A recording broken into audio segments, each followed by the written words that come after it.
but I want to just mention this as the idea of getting at the thought of God substitutes. And that's this. So there's a substitute that we can have for love, and a substitute that we believe in that gives us life, okay?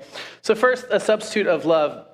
If you look down, verse 1 and 2, I'll just read those again quickly. It says this: everyone who believes that Jesus is the Christ has been born of God, and everyone who loves the Father loves whoever's been born of him. By this we know that we love the children of God, that when we love God and obey his commandments. If you were here last week, or if you know John really well, you know that the end of 1 John chapter 4, the second half of 1 John chapter 4, talks about love a lot. Actually, in those 15 verses, it mentions love 27 times, and he keeps going with this idea. But here's what we saw last week, right? That it said that love is the very nature of God. God is love, it said. And God actually expresses love through the history of God, how he takes on flesh and dwells among us and gives himself in the cross as the propitiation for our sins.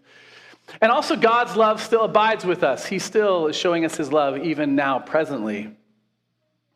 And so love is being woven throughout this. But of course, what 1 John was saying there what John was saying there at the second half of 1 John chapter 4 was, each part of this character of God demands that you love one another.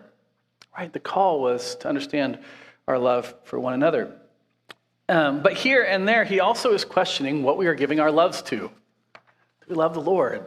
And therefore do we love one another? Who are you loving? What are you loving?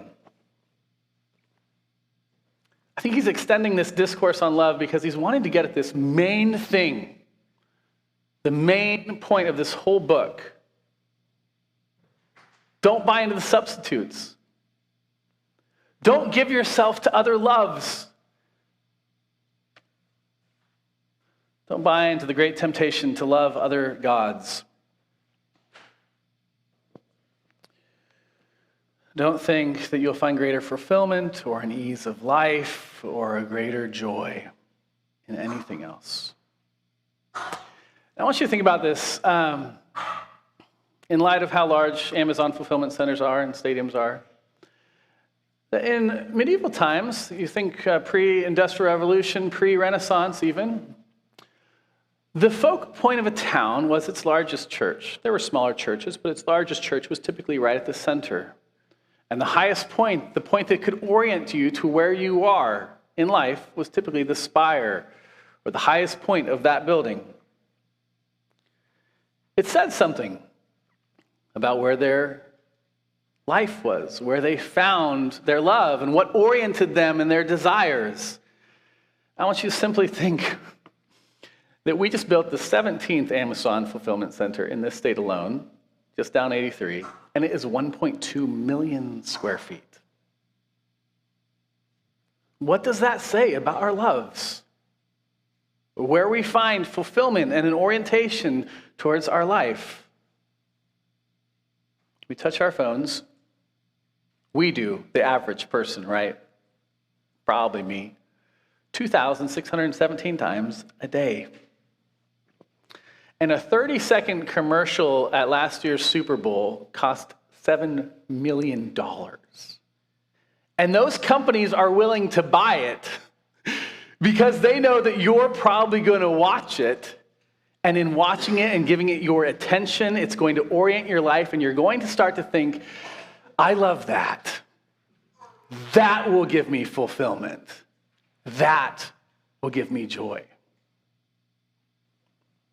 Jesus tells us in Matthew chapter 6, the eye is the lamp of the body. So if your eye's healthy, your whole body will be full of light. But if your eye's bad, your whole body will be full of darkness.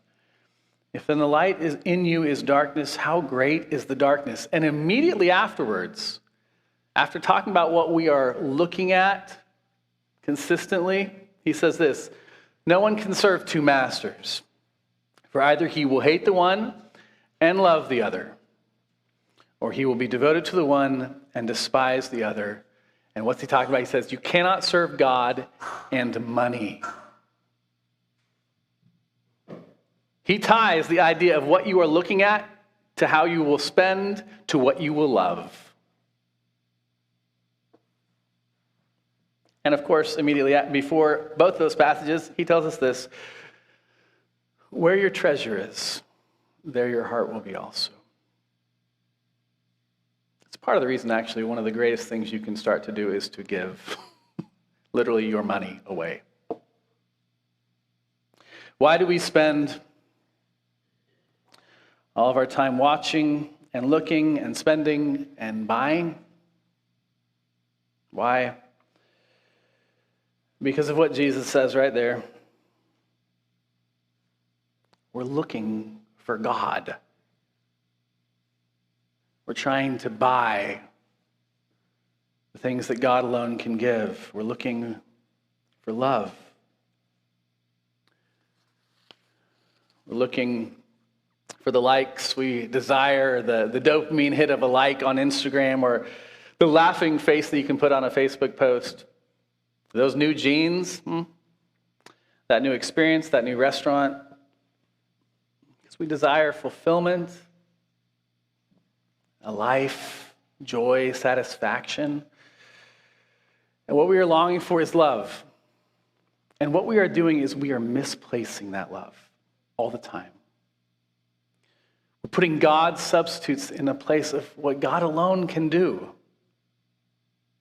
And what John is saying is there are no other substitutes. Don't buy it. Keep yourselves from idols. They're fake. Now, here's an interesting thing, of course, because he gets at this in this passage, right? For this is the love of God, that we keep his commandments. It may be true, actually, I think it often is true, that when you come to God, you think, this feels burdensome. I mean, why give in to this God when he's telling us to do these things or to not do these things, or to give ourselves to this life and not to that life? I mean, maybe just the new restaurant can fulfill me, at least for a little while. That's true. God tells you to follow him and to obey his commandments and things like that. In fact, he tells us something that's much harder. He says, take up your cross and die. But he also tells us that in doing those things, his yoke is easy and his burden is light. He never calls us to anything which he himself has not experienced and walked through and will carry us through. He tells us actually that the heart of the commandments is love. In fact, Jesus literally says that you can sum up all of the commandments, the law and the prophets, in love the Lord your God and love your neighbor. Love is at the center of it. I read to you this quote from N.T. Wright last week. Let me read this again. I think this gets at part of this idea of loving other things and creating other gods. He says, left to myself, the God I want is a God who will give me what I want. He, or more likely it, will be a projection of my desires. At the grosser level, this will lead me to one of the more obvious pagan gods or goddesses who offer their devotees money or sex or power. All idols started out life as the god somebody wanted. At a more sophisticated level, the God I want will be a God who lives up to my intellectual expectations. I want this God because he or it will underwrite my intellectual arrogance. He will boost my sense of being a refined modern thinker. The net result is that I become God, and this God I've made becomes my puppet. Nobody falls down on their face before the God they wanted. Nobody trembles at the word of a homemade God.